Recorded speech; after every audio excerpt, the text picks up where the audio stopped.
Hello दोस्तों, आज की इस वीडियो में पढ़ने वाले हैं शुक्राणु की संरचना के बारे में। ये बोर्ड एग्जाम में सबसे ज्यादा पूछा जाता है और ये 2017 से लेकर के 2025 तक के बोर्ड एग्जाम में 10th क्लास में सबसे ज्यादा पूछा गया है। तो इसे किस तरीके से लिखना है सारा कुछ हम समझते हैं। देखिए, शुक्राणु का मतलब होता है वीर।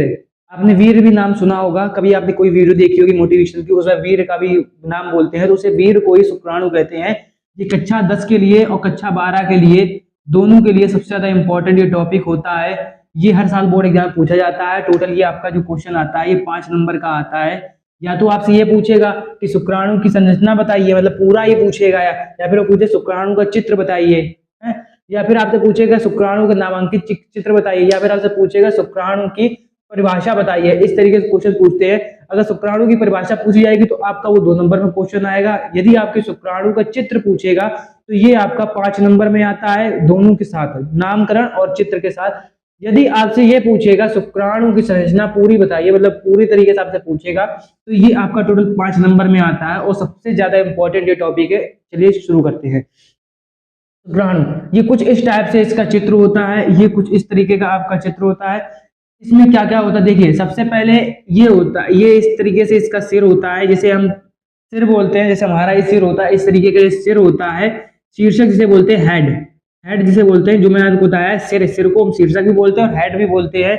इसी में सबसे ऊपर होता है एक्रोसोम होता है, उसके बाद केंद्रक होता है, लास्ट में ये गर्दन यानी नेक, नेक को ग्रीवा भी बोलते हैं। इस तरीके से ये होता है। उसके बाद उसकी आधी बॉडी माइट्रोकॉन्डिया भी बोलते हैं, माइट्रोकॉन्डिया भी इसे कहते हैं।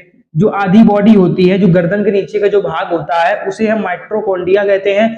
और जो पैर की जगह पे उसकी जो पूंछ होती है, जो पूंछ बनाई हुई है घुमा करके, उसे पूंछ कहते हैं, जिससे वो जल्दी चलने में सहायक होता है। तो इस तरीके का इसका चित्र होता है। बहुत ही इजी तरीके से बनाना है। अगर आप इस तरीके से ये नहीं बना पाते तो आप एक गोल सा बना दीजिए, उसके बाद इसमें 2 डॉट करके आप इस तरीके से कर सकते हैं।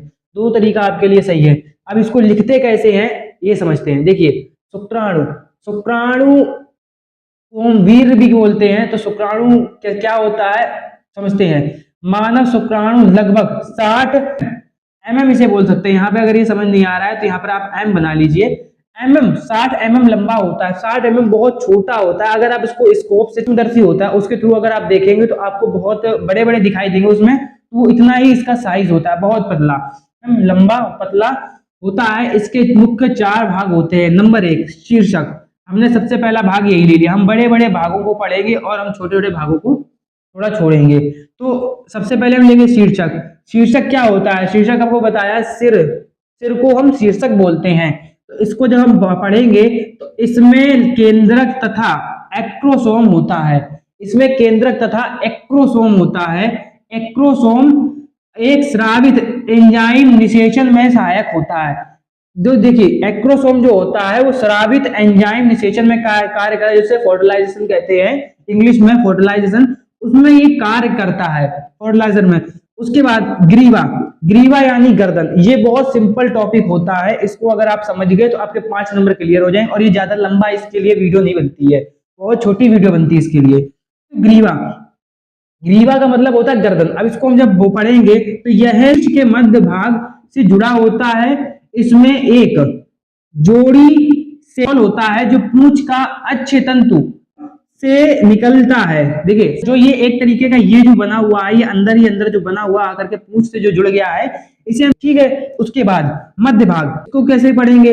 इस भाग से अनेक माइटोकॉन्ड्रिया पाए जाते हैं जो शुक्राणु की गति प्रदान करने के लिए ऊर्जा प्रदान करते हैं। देखिए दोबारा समझिए, इस भाग से अनेक माइटोकॉन्ड्रिया पाए जाते हैं जो शुक्राणु की गति प्रदान करने के लिए ऊर्जा प्रदान करते हैं। उसके बाद पूंछ, उसके बाद पूंछ अगर हम देखेंगे तो यह शुक्राणु का अंतिम और सबसे लंबा भाग होता है जो शुक्राणु को गति प्रदान करता है। देखिए, पूंछ जो होती है वो नीचे की ओर होती है। जैसे आपने कभी सांप वगैरह देखी हो तो उसकी पूंछ जब चलती है, जब वो चलता है, मतलब जब रेंगता है, तो उसको पूंछ की सहायता से उसको गति मिलती है, तो जल्दी जल्दी चलता है। तो इसी प्रकार से यह शुक्राणु का अंतिम सिरा होता है। जो पूंछ होती है वो शुक्राणु का अंतिम सिरा होता है। अगर आप इसको देखेंगे तो ये भी बोल सकते हैं यह शुक्राणु का अंतिम सिरा होता है। उसके बाद यह सबसे लंबा होता है और यह शुक्राणु गति प्रदान, देखिए सबसे लंबा होता है। यहाँ तो मैंने छोटा बनाया, अगर आप इसको बनाएंगे तो, अगर आप बनाएं तो घुमा करके आप बना सकते हैं। तो शुक्राणु गति प्रदान करता है। इस तरीके से इसका स्क्रीनशॉट कर लीजिए। आशा करता हूं कि आपको ये पूरी संरचना ढंग से समझ में आ गई होगी। अगर आपको ये वीडियो समझ में आ गई हो तो वीडियो को लाइक कर देना, चैनल पहली बार आए चैनल को सब्सक्राइब जरूर कर दें।